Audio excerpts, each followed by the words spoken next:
Hello student, आज हम देखेंगे क्लास 10th का साइंस और इसमें हम देख रहे हैं चैप्टर नंबर 13 जो कि है हमारा magnetic effect of electric current. ये हमारा एनसीईआरटी में चैप्टर नंबर 13 है, magnetic effect of electric current. तो क्या होता है ये एक एक करके हम देखते हैं। इसमें देखिए, magnetic effect of electric current का क्या मतलब है। मतलब इलेक्ट्रिक करंट यानी कि जब किसी वायर में करंट फ्लो होगा तो उसके आसपास हमारा मैग्नेटिक फील्ड डेवलप हो जाता है। इसी से रिलेटेड ये चैप्टर है और हम ये सब इसमें पढ़ने वाले हैं। तो सबसे पहले तो हम बात करते हैं कि ये मैग्नेट क्या होती है। मैग्नेट हम सभी जानते हैं मैग्नेट क्या होती है। मैग्नेट एक ब्लैक कलर की जो है सब्सटेंस होता है और वो क्या काम करता है। मैग्नेट जो जैसे कि आयरन वगैरह हो गया या कोबाल्ट निकल वगैरह, इन सब चीज़ों को अपनी ओर को अट्रैक्ट करता है। ये हम जानते हैं अच्छे से। तो देखिए, अब हम इसका सबसे पहले देखते हैं इसका मैग्नेट के बारे में। अब magnet is an object. Magnet क्या है? एक ऑब्जेक्ट होती है विच अट्रैक्ट्स, जो अट्रैक्ट करती है किसको? पीसेस ऑफ आयरन, स्टील, निकल एंड कोबाल्ट। यानी कि ये जो हमें मेटल दिखाई दे रहे हैं जो लिखा हुआ है इसमें, इन मेटल्स को क्या काम करती है? मैग्नेट अपनी ओर को अट्रैक्ट करती है। तो ठीक है, ये हो गया हमारा मैग्नेट के बारे में हम जानते हैं, देखी भी हमने। तो अब हम देखते हैं कि बार मैग्नेट क्या होती है। बार मैग्नेट एक long rectangular bar of uniform cross section, यानी कि एक लॉन्ग, जिस तरह से ये है ना, ये बार मैग्नेट है हमारी। तो बार मैग्नेट हमारी कैसी होती है? एक लॉन्ग होती है, लंबी होती है, थोड़ी सी रेक्टेंगुलर शेप में होती है और bar of uniform cross section. Cross section इसका कैसा है? यहाँ पर, यहाँ सभी जगह क्या है? सेम है। Which attracts pieces of iron, nickel and cobalt, यानी कि जो इन चीज़ों को अपनी साइड को क्या करती है? अट्रैक्ट करती है। इसको हम बार मैग्नेट बोलते हैं। मतलब बार की साइड, बार की फॉर्म में बनी हुई है तो उसे बार मैग्नेट बोला जाएगा। चलिए अब आगे देखते हैं कि जो मैग्नेट होती है ना हमारी, इसके दो पोल होते हैं। नॉर्थ पोल होता है और एक साउथ पोल होता है। और मैग्नेट के सेम पोल अगर एक ही फेस किया जाए सेम पोल का, तो वो क्या करते हैं? रिपेल करेंगे। और अगर उनके पोल अपोजिट हुए तो क्या करेंगे? वो अट्रैक्ट करेंगे एक दूसरे को। ये बात हम जानते हैं। और मैग्नेटिक इफेक्ट के बारे में देख लेते हैं। मैग्नेटिक इफेक्ट क्या होता है? The space surrounding a magnet, यानी कि मैग्नेट के आसपास का वो स्पेस इन विच, जिसमें विच मैग्नेटिक फोर्स इज एक्सर्टेड, जिसमें मैग्नेटिक फोर्स लगता है, is called a magnetic field. मतलब अगर हमने यहाँ पर मैग्नेट रख दिया सपोज करिए, तो इसके आसपास क्या हो जाएगा? मैग्नेटिक फील्ड डेवलप हो जाएगा। और मैग्नेटिक सब्सटेंस को जब हम इसके आसपास लेकर आएंगे तो उस पर एक फोर्स लगेगा। वो फोर्स अट्रैक्टिव भी हो सकता है या रिपल्सिव भी हो सकता है। तो अब देखते हैं the direction of magnetic field. Magnetic field की जो डायरेक्शन होती है एट अ पॉइंट, किसी भी पॉइंट पर, is the direction of the resultant force acting on a hypothetical north pole placed at that point. मतलब हाइपोथेटिकल का क्या मतलब है? हम सिर्फ मानते हैं ऐसा कि वहाँ पर अगर हम नॉर्थ पोल वाले मैग्नेट को वहाँ पर रखा जाए तो नॉर्थ पोल पर जो फोर्स लगेगा वही मैग्नेटिक जो फील्ड होगा उसकी डायरेक्शन होगी। लेकिन एक्चुअल बात यह है कि मैग्नेट के दो पोल को अलग अलग नहीं किया जा सकता। अगर हम मैग्नेट को तोड़ेंगे तो उसके भी दो पोल बन जाएंगे, फिर उसे और तोड़ेंगे तो उसके भी दो पोल बन जाएंगे। तो इसका मतलब क्या हुआ? मैग्नेट के जो पोल्स हैं हम उन्हें अलग नहीं कर सकते। जिस तरह से हम इलेक्ट्रिक चार्ज जो होता है हमारा, प्लस और माइनस अलग हो सकते हैं, लेकिन मैग्नेट के दो पोल अलग अलग नहीं किए जा सकते। चलिए अब आगे देखते हैं हम इसमें। तो हम इस बात को जानते हैं कि मैग्नेट के दो पोल होते हैं। तो देखिए, इन्होंने मैग्नेटिक फील्ड लाइंस बना रखी हैं। इन्होंने ये क्या लिया है? इन्होंने आयरन के बहुत छोटे छोटे पीसेस लिए हैं। मतलब ऑलमोस्ट उसको पीस कर बिल्कुल बारीक कर लिया है। तो मैग्नेट के आसपास इन्होंने वो डाल दिए हैं। तो जब मैग्नेट के आसपास वो रखे हैं तो वो इस तरह से अलाइन हो जाएंगे। तो यही बिल्कुल सेम हमें मैग्नेटिक फील्ड लाइंस को शो करता है ये। और एक बात का ध्यान रखना है कि मैग्नेटिक फील्ड लाइंस जो होती हैं हमारी, वो नॉर्थ पोल से निकलती हैं और साउथ पोल में एंटर करती हैं। इनके बारे में अभी हम देखते हैं। तो हम देखते हैं, ये कंपास है हमारा। ये कंपास किस काम आता है? ये कंपास हमें बताता है मैग्नेटिक डायरेक्शन को बताता है। मतलब नॉर्थ पोल और साउथ पोल को ही हमारा कंपास बताता है।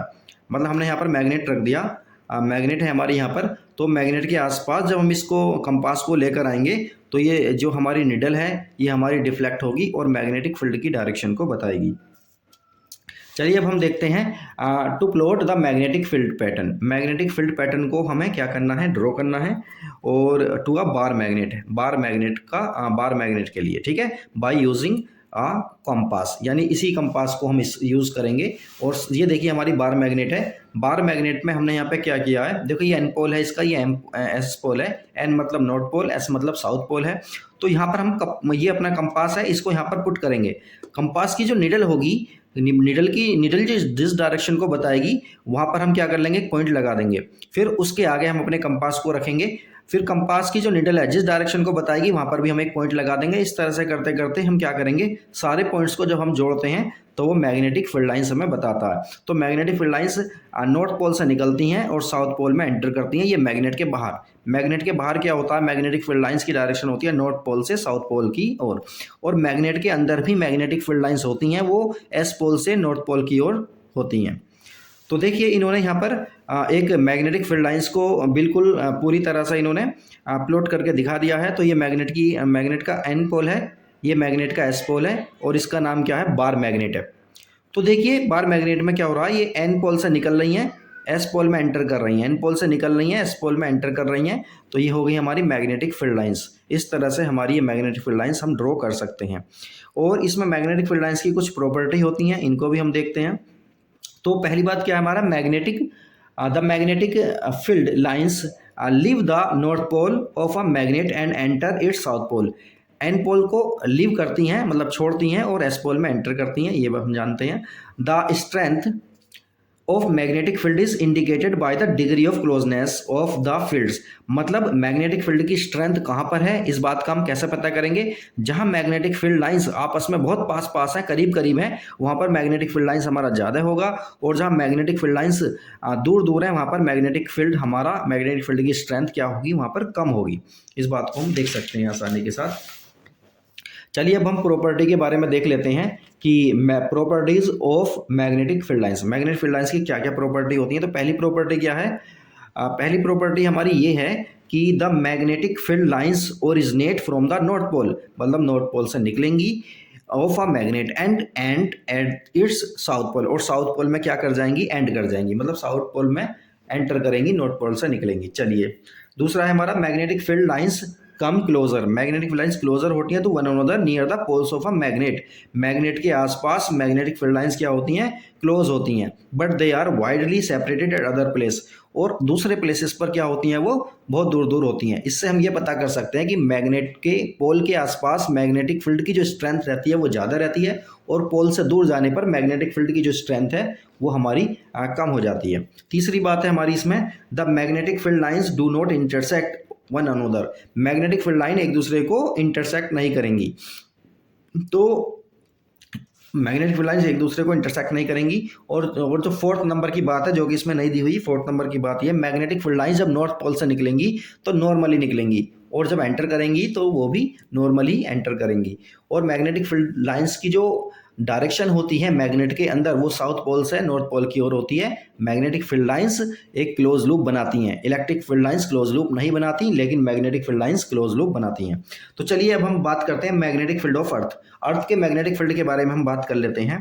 तो देखिए अर्थ के अंदर हम एक ऐसा मान लेते हैं कि अर्थ के अंदर एक बहुत बड़ी बार मैग्नेट रखी हुई है, जिसका एक एस और एक एन पोल होगा। तो the earth itself behave as a magnet. Earth जो है ना हमारी मैग्नेट की तरह बिहेव करती है। इस बात का कैसे पता होता है, जब हम एक बार मैग्नेट को लेते हैं, बार मैग्नेट को लेकर एक धागे से इस तरह से हम लटका देते हैं, तो ये जो हमारी मैग्नेट होगी ना, हमारी मैग्नेट नॉर्थ और साउथ डायरेक्शन में जो है फिक्स हो जाएगी। सपोज करिए नॉर्थ और साउथ डायरेक्शन ये है, तो यहाँ फिक्स हो जाएगी। हम इसे घुमाकर ऐसा करेंगे तभी वो घूमकर क्या हो जाएगी, इस डायरेक्शन में, नॉर्थ और साउथ डायरेक्शन में क्या हो जाएगी, फिक्स हो जाएगी। तो इससे हम ये पता करते हैं कि मैग्नेट जो है हमारी, अर्थ जो है मैग्नेट का काम करती है। तो the shape of the earth's magnetic field resembles that of an imaginary bar magnet. तो हम कैसा मानते हैं कि मैग्नेट के हमारी अर्थ के अंदर एक बड़ा सा बार मैग्नेट रखा हुआ है, और उसके भी दो पोल हैं, एन पोल और एस पोल। तो देखिए ये है हमारा जियोग्राफिकल नॉर्थ पोल, ये जियोग्राफिकल नॉर्थ पोल है, तो मैग्नेट का ये क्या हो गया, साउथ पोल हो गया। इसी तरह से क्या है, ये जियोग्राफिकल हमारा क्या है, ये साउथ पोल है, जियोग्राफिकल साउथ पोल हो गया, तो मैग्नेट का ये नॉर्थ पोल हो जाएगा। इसी तरह से हमारा नॉर्थ पोल, इसके बारे में बता रखा है, ये साउथ पोल हो गया। तो ये हमारा इमेजिनरी क्या है, अर्थ का जो है हमने बताया कि अर्थ के अंदर क्या है, हमारा बार मैग्नेट रखा हुआ है, ऐसा हम इमेजिन करते हैं। तो ये वाली बात होगी हमारी। तो देखिए यहाँ पर देखिए ये हमारा पॉइंट है एक कि the axis of earth's magnetic field is inclined at an angle of about 15 degree with the geographical axis, यानी मैग्नेटिक एक्सिस और ज्योग्राफिकल एक्सिस के बीच का जो एंगल होता है वो 15 डिग्री होता है। इस बात को हमें याद रखना है क्योंकि आगे चल के हमारे काम आएगी। तो चलिए अब हम आगे देखते हैं अपना। तो ये है हमारा topic magnetic effect of current. Magnetic effect of current का क्या मतलब है? A current flowing in a wire always gives rise to a magnetic field around it, यानी कि अगर किसी वायर में करंट फ्लो हो रहा है तो ऑलवेज उसके आसपास क्या होगा? मैग्नेटिक फील्ड डेवलप हो जाता है। इसी को क्या कहते हैं? मैग्नेटिक इफेक्ट ऑफ करंट बोलते हैं। एक्सपेरिमेंट, यहाँ पर एक्सपेरिमेंट किया गया इन्होंने, तो एक्सपेरिमेंट को समझते हैं हम। तो देखिए यहाँ पर एक बैटरी लगी हुई है हमारी और ये मैग्नेट का नॉर्थ पोल है, ये साउथ पोल है, या ऐसा समझ लीजिए। चलिए ये वायर समझ लीजिए, है ना, ये वायर है हमारा। तो वायर को हमने कनेक्ट कर दिया है किससे? अपने एक सर्किट से कनेक्ट कर दिया है। यहाँ पर एक ये बैटरी लगी हुई है और यहाँ पर एक स्विच लगा हुआ है। इस टाइम यहाँ पर क्या है? स्विच ऑन नहीं है, मतलब स्विच ऑफ है। मतलब ये स्विच ऑन का क्या मतलब है? स्विच ऑन का मतलब है जब ये कनेक्ट हो जाएगा तो उसे स्विच ऑन बोलते हैं, और जब ये इससे हटा रहेगा तो स्विच ऑफ बोलते हैं इसे। तो देखिए यहाँ पर हमने क्या किया है, स्विच ऑफ वाली कंडीशन में क्या है, ये हमारा जो है कंपास है जो कि मैग्नेटिक फील्ड की डायरेक्शन को बताता है। तो ये हमारा इस टाइम ऐसा ही है, मतलब इस टाइम इसमें कोई भी डिफ्लेक्शन नहीं हो रहा है। लेकिन जैसे ही हम क्या करेंगे, इस सर्किट को ऑन कर देंगे, स्विच को ऑन कर दिया, मतलब सर्किट कंप्लीट हो गया हमारा, तो इसमें करंट फ्लो होनी शुरू हो जाएगी। अब जैसे ही करंट फ्लो होनी शुरू होगी तो इसमें डिफ्लेक्शन शुरू हो जाएगा, और जब इसमें डिफ्लेक्शन होगा तो हम कहेंगे कि हाँ, इस वायर में करंट फ्लो होने की वजह से क्या हुआ, इसके आसपास मैग्नेटिक फील्ड आ गया। इस तरह से हम इसे चेक कर सकते हैं कि हाँ, जब किसी वायर में करंट फ्लो होता है तो उसके आसपास मैग्नेटिक फील्ड डेवलप हो जाता है। तो चलिए अब आगे देखते हैं हम। तो अब हम देखते हैं कि जो हमारा magnetic field pattern produce by current carrying conductor. तो देखिए we will now study the magnetic field pattern produce by. देखिए एक स्ट्रेट कंडक्टर है हमारा, मतलब एक स्ट्रेट वायर है, उसकी वजह से करंट जो जिसमें इसके अंदर करंट है तो उसकी वजह से मैग्नेटिक फील्ड होगा, और एक सर्कुलर लूप है उसकी वजह से उसके आसपास मैग्नेटिक फील्ड होगा। और इसी तरह से सोलेनोइड, अगर सोलेनोइड के अंदर करंट फ्लो हो रहा है तो उसके आसपास भी मैग्नेटिक फील्ड डेवलप होगा। इन सबको हम देखते हैं। तो देखिए magnetic field pattern due to a straight conductor, यानी कि एक स्ट्रेट करंट कैरिंग कंडक्टर है, मतलब एक स्ट्रेट वायर है, ये रहा स्ट्रेट वायर। तो जब हम इस वायर में करंट को फ्लो कराएंगे तो इसके आसपास एक मैग्नेटिक फील्ड आ जाएगा, और मैग्नेटिक फील्ड की जो डायरेक्शन है देखिए इस तरह से ये दे रखी है, ये एंटी क्लॉकवाइज इसकी डायरेक्शन हो जाएगी। और इस डायरेक्शन को कैसे पहचानेंगे, इसकी डायरेक्शन कैसी होगी, ये सब हम अभी देखने वाले हैं। तो देखिए the magnetic field in lines are circular in nature. जब किसी वायर में, जो कि स्ट्रेट वायर है, करंट फ्लो होता है तो मैग्नेटिक फील्ड के जो पैटर्न होता है वो किस तरह का होता है? सर्कुलर होता है नेचर में। किस तरह से होता है? सर्कुलर होता है नेचर में। तो देखिए इन्होंने क्या क्या बात दी हुई है इसमें, the magnitude of magnetic field produce by a straight current carrying conductor at a given point is directly proportional to the current passing in the wire. Wire में जितना करंट फ्लो होगा मैग्नेटिक फील्ड की जो magnitude होगा वो उतना ही ज़्यादा होगा। And the inversely proportional to the distance of that points from the wire. Wire से जितनी दूर होगा उसकी स्ट्रेंथ उतनी ही कम होती चली जाएगी। चलिए अब आगे देखते हैं हम। Direction of magnetic field produced by straight current carrying conductor, मतलब एक स्ट्रेट यानी कि एक सीधा वायर है जिसके अंदर करंट फ्लो हो रहा है, तो उसकी हम डायरेक्शन कैसे पहचानेंगे कि उसके अंदर जो है मैग्नेटिक फील्ड की डायरेक्शन क्या होगी, इस सबको हम देखते हैं। तो ये देखिए हमारा क्या है, ये इसको बोलते हैं हम राइट हैंड रूल। क्या बोलते हैं इसको? हम इसको बोलते हैं हम राइट हैंड रूल। इसका क्या मतलब है? देखिए सपोज करिए ये वायर है हमारा, वायर को हम इस तरह से पकड़ते हैं कि जो हमारा थंब है इसकी डायरेक्शन हमारी कौन सी डायरेक्शन होगी, इसकी डायरेक्शन हमें बताएगी कि ये मैग्नेटिक, ये इलेक्ट्रिक करंट की डायरेक्शन को हम क्या करेंगे, मैं इसके थंब के डायरेक्शन में करेंगे। और ये हमारी फिंगर की जो टिप होंगी, फिंगर की टिप हमें बताएंगी कि मैग्नेटिक फील्ड की डायरेक्शन कहाँ पर है। तो देखिए इन्होंने इस तरह से कर रखा है। तो देखिए इसमें करंट फ्लो हो रहा है इस डायरेक्शन में, और ये जो इसकी फिंगर है, ये फिंगर बता रही है, इस तरह से घूम रही है फिंगर, तो ये बताएंगी कि सर्कुलर है। मैग्नेटिक फील्ड की जो पैटर्न है वो कैसा है, इस पर सर्कुलर है। किस केस में? जब करंट किस में फ्लो हो रहा हो, एक स्ट्रेट वायर में करंट फ्लो हो रहा हो। तो ये चीज़ हो गई हमारी।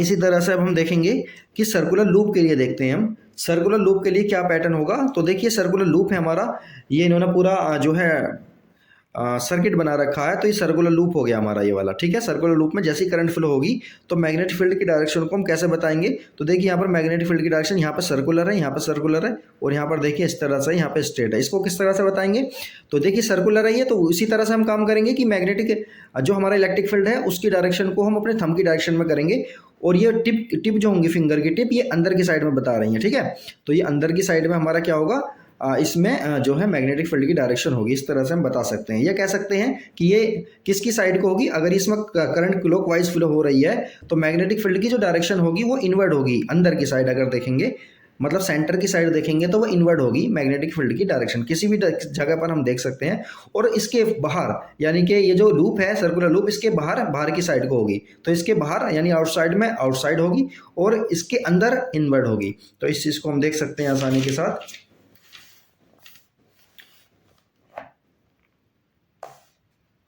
तो देखिए इसमें क्लॉक फेस रूल देख लेते हैं, क्या है ये क्लॉक फेस रूल क्या है ये। तो देखिए यहाँ पर देखिए, जब करंट हमारी किस तरह से फ्लो हो, क्लॉकवाइज करंट फ्लो हो, तो जो ये वाली साइड होगी हमारी, ये वाली साइड दिखाएगी एस पोल को दिखाएगी। तो देखिए इस तरह से बनना ना ये, तो ये एस पोल को दिखाएगी, और जब करंट हमारी एंटी क्लॉकवाइज होगी तो ये एन पोल को दिखाएगी। इस बात को हम देखेंगे। इसके बाद हम आते हैं अपने सोलेनोइड पर। देखिए सोलेनोइड क्या है, सोलेनोइड क्या चीज़ होती है, magnetic field due to a solenoid. Solenoid की वजह से मैग्नेटिक फील्ड कैसा होगा उसको हम देखने वाले हैं, तो उससे पहले हमें पता होना चाहिए कि सोलेनोइड क्या होती है। तो देखिए solenoid is a long coil, solenoid क्या होती है, कि लॉन्ग कोइल होती है containing a large number of close turns, और इसमें क्या होते हैं, large number of close turns होते हैं इंसुलेटेड कॉपर वायर। यानी कि इस पे इस तरह से देखिए, एक क्या है ये, इस तरह से एक सपोज करिए एक पाइप है प्लास्टिक का, ऐसा मान के चलिए, और उस पर क्या कर देते हैं हम, कॉपर वायर को इस तरह से इसमें लपेट देते हैं, है ना। कॉपर वायर को लपेट दिया, और वो कॉपर वायर होते कैसे, इंसुलेटेड होते हैं। इंसुलेटेड का मतलब है उन पर इंसुलेशन चढ़ी होती है। तो इस तरह का जो इक्विपमेंट बनता है उसको हम क्या बोलते हैं, उसको बोलते हैं हम सोलेनोइड। तो जब उसमें यानी सोलेनोइड में करंट फ्लो होता है तो मैग्नेटिक फील्ड की डायरेक्शन क्या होती है, the magnetic field produced by a current carrying solenoid is similar to the magnetic field produced by a bar magnet। Bar magnet में जैसा करंट फ्लो होता है तो उसके आसपास मैग्नेटिक फील्ड डेवलप हो जाता है, बिल्कुल सेम टू सेम। इसी तरह से मैग्नेटिक फील्ड की डायरेक्शन सोलेनोइड के केस में भी सेम रहेगी। तो देखिए ये हो गया हमारा एस पोल, ये एन पोल है हमारा, तो ये हो गई हमारी मैग्नेटिक फील्ड लाइंस, ये हमारी मैग्नेटिक फील्ड लाइंस हो गई हैं इसमें जो है सोलेनोइड के केस में। तो चलिए अब हम इसमें देख लेते हैं कि ये मैग्नेटिक फील्ड की जो स्ट्रेंथ है किस किस चीज़ पर डिपेंड करती है सोलेनोइड के केस में। तो पहला क्या है हमारा, number of turns is in solenoid, number of turns per depend करती है। मैग्नेटिक फील्ड की स्ट्रेंथ सोलेनोइड के केस में किस पर डिपेंड करती है, number of turns per. Larger the number of turns in the solenoid greater will be the magnetism produced. मतलब क्या है इसका मतलब ये है, जितने ज़्यादा नंबर ऑफ टर्न्स होंगे यानी जितनी बार उसे लपेटा गया है वायर को, उतने ही ज़्यादा नंबर ऑफ टर्न्स होंगे, तो उतनी ही ज़्यादा क्या होगी, इसकी स्ट्रेंथ होगी मैग्नेटिक फील्ड की। दूसरा, the strength of current in the solenoid, यानी कि करंट पर भी डिपेंड करता है। करंट की स्ट्रेंथ जितनी ज़्यादा होगी मैग्नेटिक फील्ड भी उतना ही ज़्यादा डेवलप होगा। The nature of core material used in making solenoid, मतलब अगर हम यूज़ कर रहे हैं, देखिए कोर मटेरियल का क्या मतलब है, यानी कि कौन से मेटल को हमने यूज़ किया है। The use of soft iron rod as core in a solenoid produce the strongest magnetism, यानी अगर सॉफ्ट आयरन की रोड हम यूज़ करेंगे तो जो मैग्नेटिज्म प्रोड्यूस होगा वो बहुत ज़्यादा होगा। चलिए अब आगे देखते हैं हम इलेक्ट्रोमैग्नेट क्या है हमारी, electromagnet works on the magnetic effect of current. Electromagnet कैसे काम करती है, मैग्नेटिक इफेक्ट ऑफ करंट के जो है प्रिंसिपल है उस पर वर्क करती है। तो इसको देखते हैं हम ठीक से। तो देखिए an electromagnet is a magnet. Electromagnet क्या होती है, एक मैग्नेट होती है हमारी, consisting of a long coil of insulated copper wire. और इसमें क्या होता है, एक लॉन्ग कॉइल होती है ऑफ इंसुलेटेड कॉपर वायर की, wrapped around a soft iron core that is magnetize only when electric current is pass through the coil. मतलब ये कब मैग्नेटाइज होती है, ये तभी मैग्नेटाइज होगी जब इसमें करंट फ्लो होगा। अगर करंट फ्लो नहीं होगा तो इसमें जो है मैग्नेटाइज ये नहीं होगी। तो the core of an electromagnet must be of soft iron. तो the core of an electromagnet का जो कोर है वो कैसा होना चाहिए, सॉफ्ट आयरन का होना चाहिए, because soft iron loses all of its magnetism when current in the coil is switched off. Soft iron का क्यों होना चाहिए, क्योंकि अगर सॉफ्ट आयरन का होगा तो देखिए क्या होगा, जैसे ही हम करंट को हटा देंगे तो उसके अंदर का जो मैग्नेटिज्म होगा वो एकदम खत्म हो जाएगा, और जैसे ही स्विच को ऑन करेंगे एकदम मैग्नेटिज्म उसके अंदर आ जाएगा। तो ये सॉफ्ट आयरन के केस में ही हो सकता है। Steel is not use for making electromagnets. Steel soft iron नहीं होता, क्योंकि जैसे हम स्विच को ऑफ करेंगे कुछ ना कुछ उसके अंदर मैग्नेटिज्म रह जाएगा, इसलिए क्या होगा, ये ठीक से काम नहीं करेगा इलेक्ट्रोमैग्नेट के केस में। Factors affecting the strength of electromagnet. Electromagnet के केस में जो है स्ट्रेंथ जो होती है वो फैक्टर, वो उस पर कौन कौन से फैक्टर हैं जो डिपेंड करते हैं। Number of turns in the coil.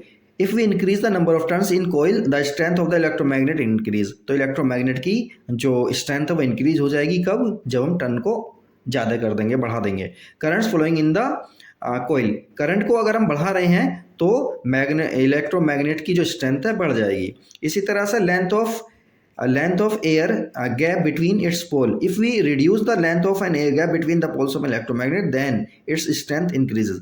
मतलब अगर हम इन दोनों पोल के बीच की डिस्टेंस को कम कर देंगे तो स्ट्रेंथ बहुत ज़्यादा हमारी बढ़ जाएगी। तो चलिए अब आगे देखते हैं इलेक्ट्रोमैग्नेट और बार मैग्नेट में क्या डिफरेंस है, इसको देख लेते हैं। The bar magnet is a permanent magnet. Bar magnet क्या होती है, एक परमानेंट मैग्नेट होती है, लेकिन इलेक्ट्रोमैग्नेट कैसी होती है, टेम्पररी होती है। मतलब अगर उसमें करंट फ्लो हो रहा है तो इलेक्ट्रोमैग्नेट काम करेगी, अगर करंट फ्लो नहीं हो रहा तो उसके अंदर इलेक्ट्रोमैग्नेटिज्म नहीं होगा। Permanent magnet produce a comparatively weak force of attraction. Permanent magnet में जो होता है ना अट्रैक्शन वाला फोर्स जो होता है वो वीक होता है। Electromagnet can produce very high strong magnetic field. Electromagnet में बहुत ज़्यादा स्ट्रॉन्ग मैग्नेटिक फोर्स डेवलप होता है। The strength of a permanent magnet can not be change. इसकी जो स्ट्रेंथ है बार मैग्नेट की वो हम चेंज नहीं कर सकते, वो नेचुरली होती है जो भी होती है। लेकिन इस केस में हमने अभी देखा कि इस केस में हम क्या कर सकते हैं, इसकी जो स्ट्रेंथ है इसे कम या ज़्यादा कर सकते हैं। नंबर ऑफ टर्न्स को बढ़ाने पर बढ़ जाती है, और किस लिए बढ़ती है और कब बढ़ती है, जब करंट को बढ़ा देते हैं तो बढ़ जाती है, और उनके बीच का जो गैप होता है पोल के उसको घटा देते हैं तो भी बढ़ जाती है। तो ये चेंज हो सकती है। The north south polarity of a permanent magnet is fixed and can not be change. यानी कि हमारी पास अगर बार मैग्नेट है तो उसके जो पोल हैं हमारे फिक्स रहेंगे। नॉर्थ पोल की जगह नॉर्थ पोल ही रहेगा, साउथ पोल की जगह साउथ पोल रहेगा। लेकिन इस केस में क्या है, पोलरिटी हमारी चेंज हो सकती है। अगर हम करंट की डायरेक्शन को चेंज कर दें तो क्या होगा, उसमें पोलरिटी चेंज हो जाएगी। तो ये हमारा डिफरेंस है, ये हमें पता होना जरूरी है। तो आगे देखते हैं हम।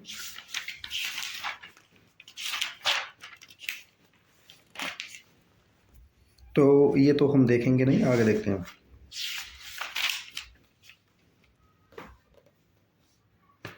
चलिए हम ये देखते हैं फ्लेमिंग्स लेफ्ट हैंड रूल। क्या है ये Fleming left hand rule for the direction of forces. तो देखिए होल्ड, देखिए क्या करा इन्होंने, hold the forefinger. Forefinger हमारी ये वाली फिंगर को होल्ड करेंगे। फ्लेमिंग लेफ्ट हैंड रूल है तो लेफ्ट हैंड का ही इस्तेमाल हम करेंगे। तो फोर फिंगर को देखिए, फोर फिंगर होगी हमारी, मिडिल फिंगर होगी हमारी, और ये थंब, इन तीनों को क्या करेंगे हम एक दूसरे के परपेंडिकुलर करेंगे, यानी इस डायरेक्शन में करेंगे। इसके बाद इसको हम फिक्स करेंगे मैग्नेटिक फील्ड की डायरेक्शन में, और इसको फिक्स करेंगे हम करंट की डायरेक्शन में। तो इन दोनों को फिक्स करने पर जो थंब की डायरेक्शन होगी वो हमें बताएगी कि फोर्स किस डायरेक्शन में लग रहा है। तो ये हमें पता होना चाहिए, ये हमें स्टेटमेंट हमें पता होना चाहिए, और ये डायग्राम बनाकर हम लिखेंगे। ये क्या है, हमारा लेफ्ट हैंड है पूरा, और ये मैग्नेटिक फील्ड की डायरेक्शन को बता रही है फोर फिंगर। इसके बराबर वाली जो फिंगर है ये करंट को बताती है, और ये तीनों एक दूसरे के परपेंडिकुलर होते हैं। जब इन दोनों को हम फिक्स करेंगे तो ये जो थंब की डायरेक्शन होगी हमारी किस डायरेक्शन को बताएगी, फोर्स की डायरेक्शन को बताएगी। चलिए ये हो चुका है हमारा। और अब हम देखते हैं इलेक्ट्रिक मोटर। तो देखिए electric motor, a motor is a device. Motor क्या होती है, एक डिवाइस होती है जो क्या काम करती है, कन्वर्ट करती है इलेक्ट्रिकल एनर्जी को इनटू मैकेनिकल एनर्जी में। इलेक्ट्रिकल एनर्जी को मैकेनिकल एनर्जी में कन्वर्ट करने वाली जो डिवाइस होती है उसको क्या बोलते हैं, इलेक्ट्रिक मोटर बोलते हैं। तो देखिए ये हो गया हमारा, this is an electric motor. ये इलेक्ट्रिक मोटर है, इसको हमने करंट से चलाया और इससे हम आउटपुट ले लेते हैं। इसी तरह से वॉशिंग मशीन हो गई, ये भी हमारी मैकेनिकली इलेक्ट्रिक करंट लेती है और मैकेनिकली हमें कपड़े धोकर देती है। इसी तरह से मिक्सी हो गया, या इलेक्ट्रिक कार हो गई, कुछ भी हो सकता है इस तरह से। तो प्रिंसिपल ऑफ मोटर, मोटर का प्रिंसिपल क्या है, तो इसको हम समझते हैं। A motor works on the principle that when a rectangular coil is placed in a magnetic field and current is passed through it, a force act on the coil which rotates continuously। मतलब क्या है, जब हम एक rectangular कोयल को magnetic field में घुमाते हैं तो उस पर एक फोर्स लगता है और उसी फोर्स को, वो फोर्स क्या काम करता है, उसे घुमाने का काम करता है, और जब वो घूमने लगती है तो हम उससे वर्क ले लेते हैं। तो इसको हम एक डायग्राम से समझते हैं। तो ये रहा हमारा डायग्राम, ये है हमारा इलेक्ट्रिक मोटर का डायग्राम। देखिए ये मैग्नेटिक पोल है, ये एन है, ये एस है। तो यहाँ से यहाँ पर हमारे मैग्नेटिक फील्ड लाइंस हमारी बन जाएंगी। और ये हमारी रेक्टेंगुलर कोयल है और इस पर क्या चढ़ा हुआ है, इस पर जो है इंसुलेशन चढ़ा हुआ है कॉपर वायर का। तो ये कोयल है हमारी, रेक्टेंगुलर है। तो जब देखिए, जब इस कोयल में हम करंट को फ्लो कराएंगे, जब इसमें करंट को फ्लो कराएंगे तो मैग्नेटिक फील्ड की वजह से, देखिए करंट को फ्लो करा रहे हैं सपोज करिए इस डायरेक्शन में, तो ये डायरेक्शन हमारी हो गई। सबसे पहले मैग्नेटिक फील्ड की डायरेक्शन लेते हैं। मैग्नेटिक फील्ड की डायरेक्शन ये होगी और करंट की डायरेक्शन ये वाली उधर की साइड में है, तो इसे ऐसा पलट देंगे, मतलब ऐसा कर लेंगे। तो इस पर एक फोर्स लगेगा, यानी इस पर एक फोर्स लगेगा नीचे की साइड को, और यहाँ पर फोर्स लगेगा ऊपर की साइड को, और ये इसे घुमाना शुरू कर देंगे। जब इसे घुमाना शुरू कर देंगे तो हम क्या काम करेंगे, जब ये घूमना शुरू हो जाएगी तो हम इससे वर्क ले सकते हैं आसानी के साथ। ये इसका क्या होता है, मोटर का वर्किंग होती है। तो ये पूरी वर्किंग है जो मैंने इस तरह से आपको समझा दी है, और इसे हम एक बार फिर हम अपने बोर्ड पर देखेंगे तो वहाँ से और अच्छे से समझ आएगी। तो चलिए आगे देखते हैं हम।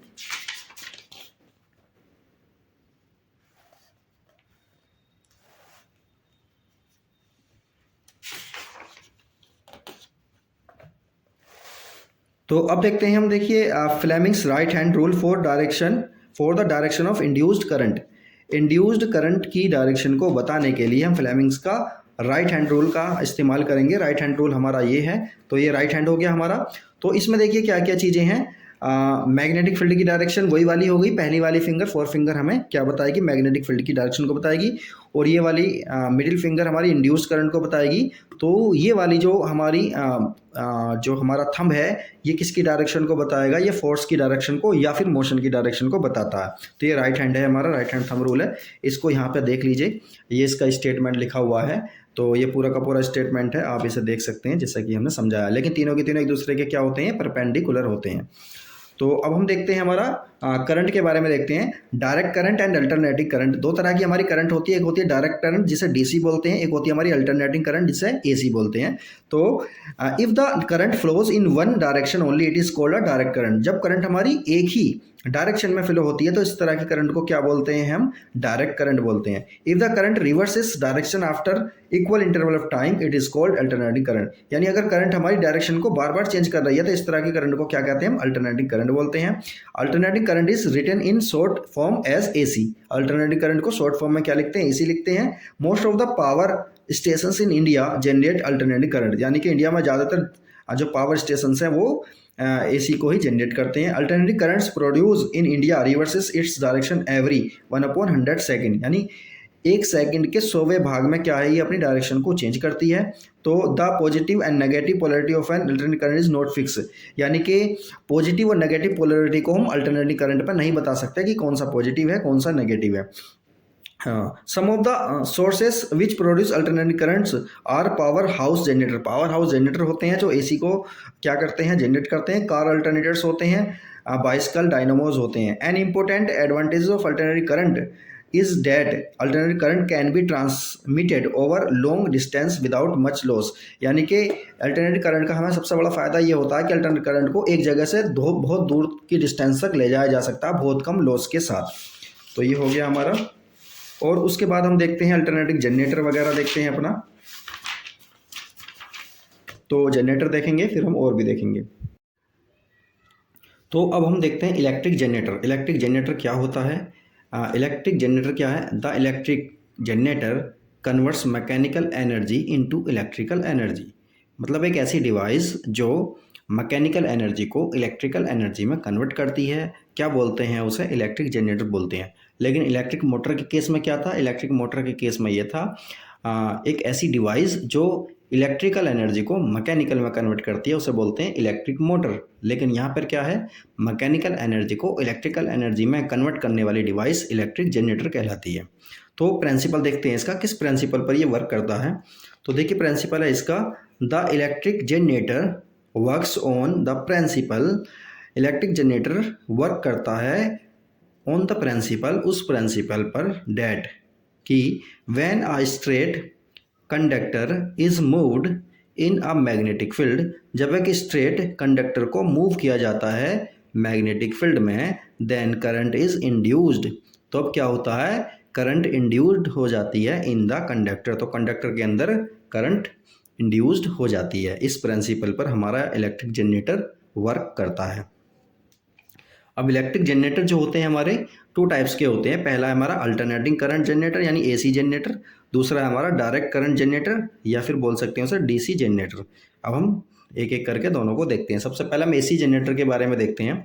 तो AC generators means alternating current generator. इसका क्या मतलब है, अल्टरनेटिंग करंट जनरेटर, तो ये क्या काम करेगा, अल्टरनेटिव करंट को निकालेगा, ठीक है। दूसरा क्या है हमारा कंस्ट्रक्शन। देखिए कंस्ट्रक्शन का क्या मतलब होता है कि ये हमारा जनरेटर जो है किन चीज़ों से मिलकर बना हुआ है उसे बोलते हैं हम कंस्ट्रक्शन।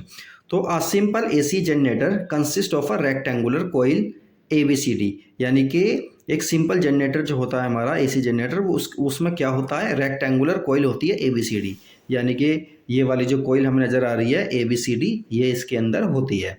दूसरा है हमारा, उसके बाद है हमारा क्या ये विच कैन बी रोटेटेड, जो घूमेगी, ठीक है। उसके बाद देखिए इसमें क्या लगे होते हैं, हॉर्स शू हमारे एन और S pole, horseshoe N और एस पोल के हमारे क्या लगे रहते हैं, परमानेंट मैग्नेट लगे रहते हैं। हॉर्स शू मैग्नेट का क्या मतलब होता है, हॉर्स शू घोड़े के जो पैर में जो नाल लगती है, खुरी बोलते हैं उसे, नाल बोलते हैं, तो वो जो लगी होती है उस शेप में हमारे ये क्या रहती हैं, हमारे ये इसके दो पोल होते हैं मैग्नेट के, जो कि मैग्नेटिक फील्ड को डेवलप करते हैं। कुछ इस तरह से ये बने होते हैं, कॉनकेव शेप में होते हैं, तो इस तरह से हो गए, यहाँ पर लगे रहते हैं और इसके बीच में ये हमारी कोइल फिक्स रहती है। तो अब देखिए आगे देखते हैं इसके अंदर और क्या होता है। The coil is made of large number of turns of insulated copper wire. तो कोइल किस चीज की बनी है, लार्ज यानी बहुत सारे इंसुलेटेड कॉपर वायर से बनी होती है। The two ends A and D of rectangular coils are connected to the two circular pieces of copper metal called slip rings R1 and R2। तो इसके दोनों एंड हमारे किससे लगे रहते हैं, पहला एंड R1 से, ये रहा पहला एंड R1 से लगा रहता है और इसे बोलते हैं हम रिंग बोलते हैं, R1 रिंग, और दूसरा वाला एंड इस वाले रिंग से लगा रहता है, R2 रिंग से लगा रहता है। उसके बाद देखिए इसमें और क्या होता है, as the slip rings R1 and R2 rotate with the coil, the two fixed pieces of carbon called carbon brushes B1 and B2 keep contact with them. तो ये तो घूमेंगे ना, कोइल के साथ ये घूमते रहते हैं, ये भी कोइल के साथ घूमता रहेगा, तो इसमें B1 और B2 ब्रश लगे होते हैं कार्बन के, और इन्हीं में को क्या लगा रहता है, हमारा वायर लगा रहता है जो कि आउटपुट के लिए जाता है। तो ये हो गया हमारा। तो ये सारी की सारी चीज़ें हमारे इसमें किस में होती हैं, ये हमारी जो है एसी जनरेटर में सारी चीज़ें लगी होती हैं। Working of N AC generator, तो वर्किंग को देखो यहाँ पर दे रखा है इन्होंने, बहुत लंबा दिया हुआ है, मैं इसको समझा देता हूँ कि किस तरह से वर्क करता है ये। तो देखिए यहाँ पर सपोज करिए ये हमारे मैग्नेटिक फील्ड हो गए, ये एन पोल है, ये एस पोल है, तो यहाँ से यहाँ हमारा मैग्नेटिक फील्ड होगा। तो जब हम इसको रोटेट करेंगे, जब हम इस कोइल को मैग्नेटिक फील्ड में रोटेट करेंगे तो मैग्नेटिक फ्लक्स चेंज होगा बार बार। जब मैग्नेटिक फ्लक्स चेंज होता है तो उसके अंदर पोटेंशियल ड्रॉप जो है डेवलप हो जाता है, और पोटेंशियल ड्रॉप हो जाता है तो क्या होता है, उसके अंदर करंट फ्लो होना शुरू हो जाता है। तो जब इस कोइल को हम मैग्नेटिक फील्ड में घुमाएंगे तो फ्लक्स चेंज होगा, फ्लक्स चेंज होने की वजह से क्या होगा, इसके अंदर करंट डेवलप हो जाएगा। जब करंट डेवलप हो जाएगा तो उसको हम इस सिस्टम से, यानी कि ये रिंग हो गई हमारी R1 R2 और इसमें ब्रश लगे हुए हैं, तो यहाँ से करंट हम आउटपुट के लिए भेज देते हैं। ये इसकी पूरी की पूरी वर्किंग हो जाती है। तो इसको अच्छे से ध्यान में रखना है और इसको एक बार देख लेना, पढ़ लेना इसको इस तरह से। तो ये हो गया हमारा पूरा का पूरा एसी जनरेटर के बारे में। The alternative current AC produced in India has a frequency of 50 hertz. 50 hertz की फ्रीक्वेंसी इसकी होती है हमारी, तो इस चीज़ को भी ध्यान रखना। मतलब 1 सेकंड के 100वें भाग में क्या होता है, बार बार प्लस और माइनस होता है, यानी चेंज होता है। AC generators are used in power station to generate electricity. तो AC जनरेटर हमारे पावर हाउस में यूज होते हैं। तो अब आगे देखते हैं हम DC जनरेटर के बारे में देखते हैं। देखिए AC जनरेटर इन्होंने यहाँ दे रखा है, ये पावर हाउस में जो होता है हमारा, बिजली घर बोलते हैं जिन्हें, उनमें ये हमारा ये इलेक्ट्रिक जनरेटर हमारे AC वाले लगे होते हैं, AC जनरेटर। तो अब हम देखते हैं अपना DC जनरेटर के बारे में। तो DC जनरेटर भी क्या है, इफ़ ये replace the slip rings of an AC generator by a commutator then it will becomes a DC generator. यानी अगर हम स्लिप रिंग जो हमने देखे थे R1 R2 उनकी जगह पे हमने क्या लगा दिया है, कम्यूटेटर लगा दिया है, तब ये हमारा DC जनरेटर बन जाता है। बाकी सब कुछ उसमें सेम रहता है। तो डिफरेंस इसमें सिर्फ यही होता है AC DC में कम्यूटेटर का। तो यहाँ पर देखिए इसका हम कंस्ट्रक्शन समझ लेते हैं। देखिए हॉट शू हमारी मैग्नेट लगी हुई है, N और S पोल हैं, इधर से इधर करंट फ्लो होगी। इसका भी जो हमारा एप्लीकेशन है बिल्कुल सेम एप्लीकेशन वही है, उसी पर वर्क करता है ये। तो देखिए यहाँ पर दो रिंग की जगह पर इस आधे आधे काट कर इस तरह से हमने ये रिंग लगा दिए हैं। तो देखिए हमारा यहाँ पर B1 B2 ब्रश हो गए, ये आउटपुट देगा। वो सेम प्रोसेस है पूरा वही। यही अगर ये मैग्नेटिक फील्ड में ये हमारी कोयल रोटेट करेगी तो इसके अंदर करंट डेवलप हो जाएगा, करंट डेवलप होगा तो इस तरह से ये करंट हम बाहर ले सकते हैं। ठीक है, ये हमारा हो चुका है। अब हम आगे देखते हैं।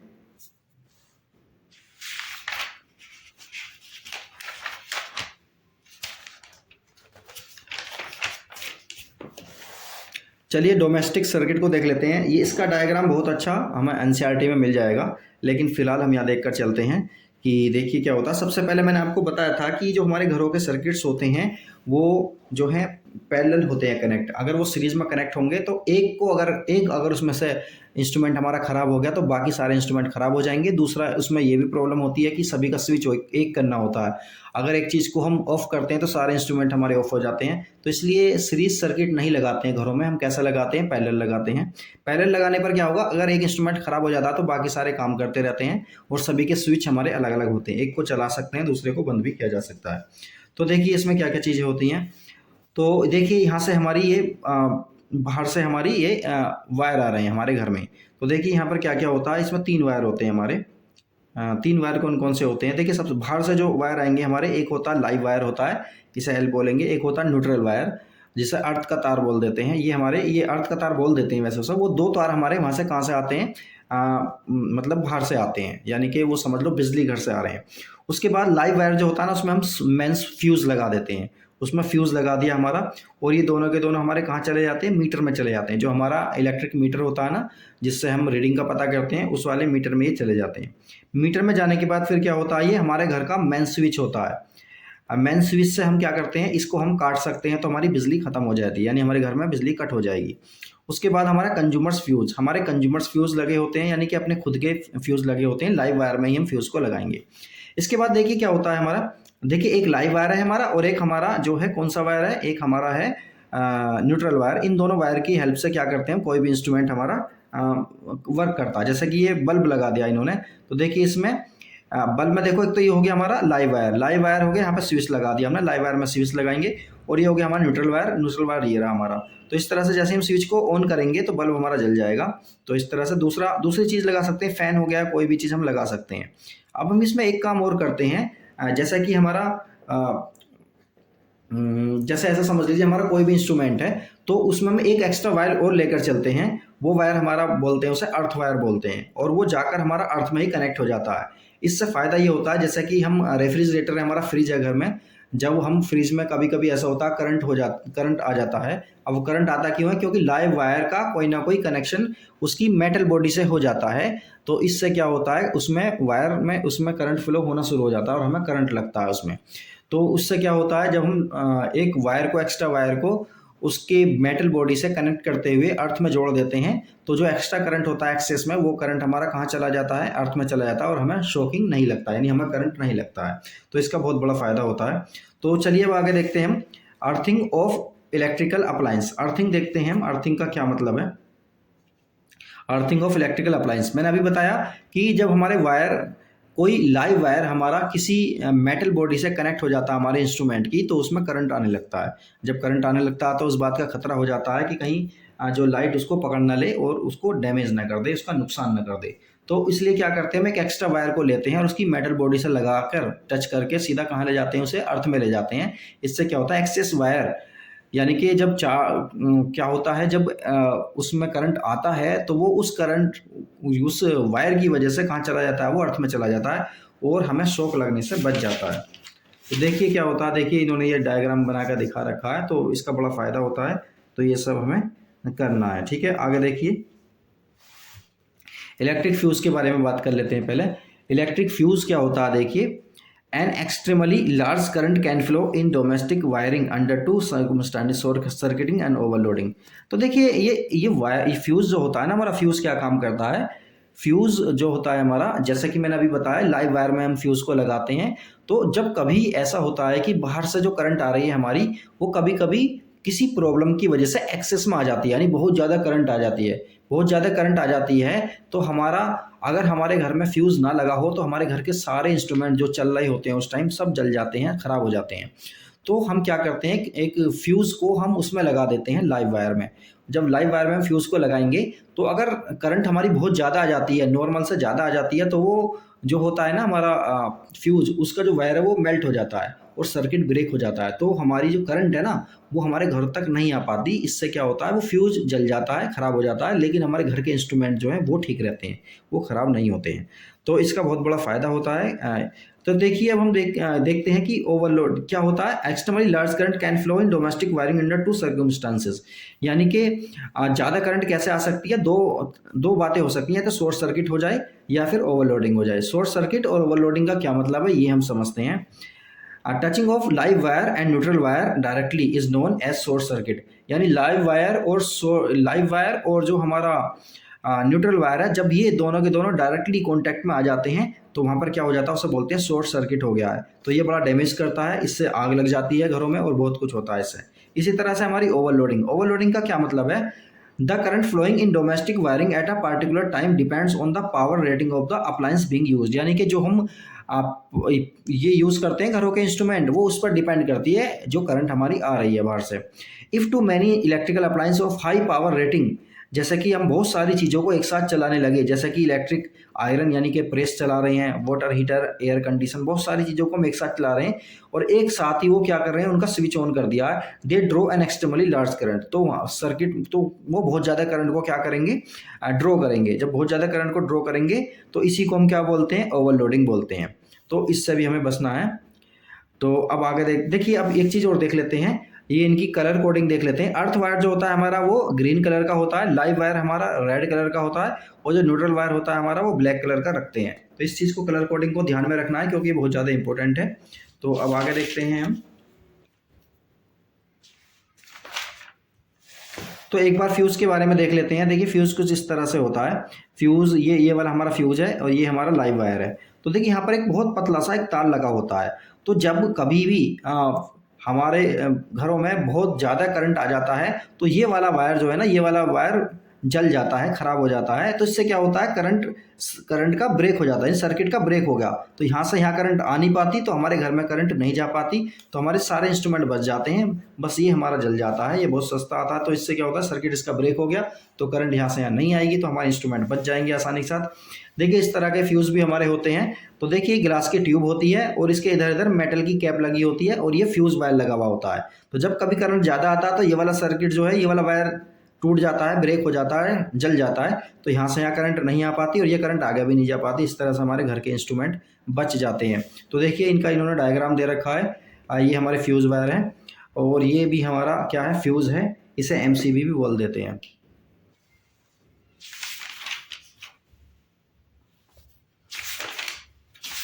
तो ये था हमारा चैप्टर 13 और magnetic effect of electric current. ये हमने पूरा का पूरा देख लिया है। तो अब हम इसके जो भी क्वेश्चन वगैरह हम बोर्ड पर करेंगे, तो इनको बार बार रिपीट करके आप देखते रहिए, नोट्स बनाइए आप, तो इससे बहुत ज़्यादा फ़ायदा होगा। वीडियो को देखते रहें और चैनल को सब्सक्राइब करें।